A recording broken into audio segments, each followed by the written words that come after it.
প্রিয় দর্শক, আজকের এই ভিডিওতে আমরা আলোচনা করব সেই রহস্যময় সৃষ্টি নিয়ে, যাদের নাম শুনলেই মুমিনের অন্তর ভরে যায় আকাঙ্ক্ষায়।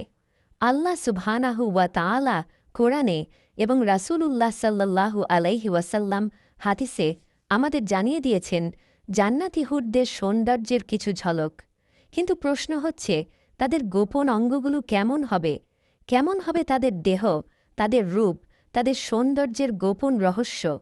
চলুন আমরা কোরআন ও সহিহ হাদিসের আলোকে গভীরভাবে জানি। কোরআনের আয়াতে বলা হয়েছে, তাদের জন্য থাকবে নির্দিষ্ট দৃষ্টির লজ্জাশীলা নারী, যাদেরকে তাদের পূর্বে মানুষ বা জিন কেউই স্পর্শ করেনি। সূরা আর রহমান আয়াত ৫৬। হুর মানে সাদা ও উজ্জ্বল চক্ষু বিশিষ্ট নারী। হাদিসে বর্ণনা এসেছে, এক হুর যদি দুনিয়ার আকাশে উঁকি দেয়, তবে আসমান ও জমিন ভরে যাবে সুবাসে ও নূরে। দুনিয়ার কোনো সৌন্দর্যই হুরদের সৌন্দর্যের কাছে কিছুই নয়। তাদের ত্বক এতটাই স্বচ্ছ হবে যে ভেতরের অস্থি পর্যন্ত দেখা যাবে। কোরআনে এসেছে, তাদের থাকবে দৃষ্টিনন্দন মুক্তার মতো সংরক্ষিত নারীরা। সূরা ওয়াকিয়া আয়াত ২৩। সংরক্ষিত মুক্তা মানে কোনো কালিমা নেই, কোনো দাগ নেই, শতভাগ পরিপূর্ণতা। হাদিসে এসেছে, নবী মুহাম্মদ সাল্লাল্লাহু আলাইহি ওয়াসাল্লাম বলেছেন, জান্নাতি হুরের সৌন্দর্যের এক দিক যদি দুনিয়ার নারীর উপর ঢেলে দেওয়া হয়, তবে দুনিয়ার নারীরা ফিকে হয়ে যাবে। প্রিয় দর্শক, এখন আসি সেই প্রশ্নে, হুরদের গোপন অঙ্গগুলো কেমন হবে?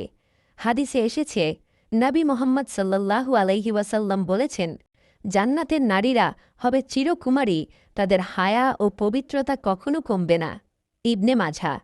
প্রতিবার স্বামী স্ত্রীর মিলনের পর তারা আবার নতুন করে কুমারীর মতো হয়ে যাবে।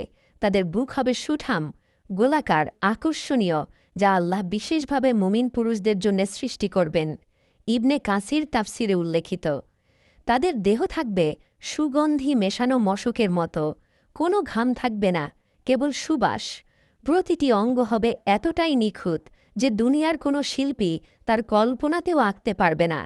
নবী মুহাম্মদ সাল্লাল্লাহু আলাইহি ওয়াসাল্লাম বলেছেন, জান্নাতি পুরুষকে এমন শক্তি দেওয়া হবে যে একদিনে সে ১০০ জন নারীর সাথে মিলনে সক্ষম হবে। তিরমিজি। জান্নাতি পুরুষের স্ত্রী হবেন দুনিয়ার স্ত্রীগণও এবং তার সাথে যোগ হবে হুরেরা।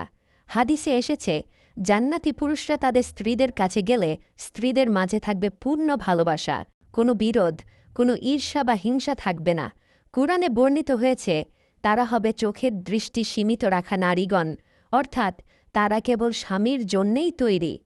শুধু বাহ্যিক সৌন্দর্য নয়, তাদের অন্তরের সৌন্দর্য আল্লাহর পক্ষ থেকে অনন্য হবে। তারা থাকবে অনন্ত ভালোবাসায়, কোনো খারাপ আচরণ থাকবে না।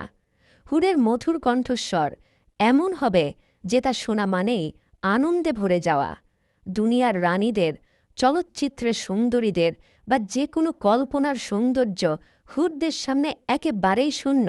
যেমন সূর্যের আলো মোমবাতিকে ফিকে করে দেয়, ঠিক তেমনি হুরদের সৌন্দর্যের সামনে দুনিয়ার সৌন্দর্য একেবারেই ফিকে হয়ে যাবে। প্রিয় ভাই ও বোনেরা, জান্নাতি হুরদের এসব বর্ণনা শুনে যদি আপনার হৃদয়ে আকাঙ্ক্ষা জাগে, তবে মনে রাখুন, এটা শুধু গল্প নয়, বরং আল্লাহর দেওয়া চিরন্তন প্রতিশ্রুতি। কিন্তু এই প্রতিশ্রুতি কেবল তাদের জন্যে যারা আল্লাহর পথে ঈমান ধরে রাখবে, নামাজ কায়েম করবে, হারাম থেকে দূরে থাকবে। তাই আসুন, আমরা দুনিয়ার ক্ষণস্থায়ী সৌন্দর্যের পেছনে না ছুটে জান্নাতি হুরদের অনন্ত সৌন্দর্যের জন্য প্রস্তুতি নেই।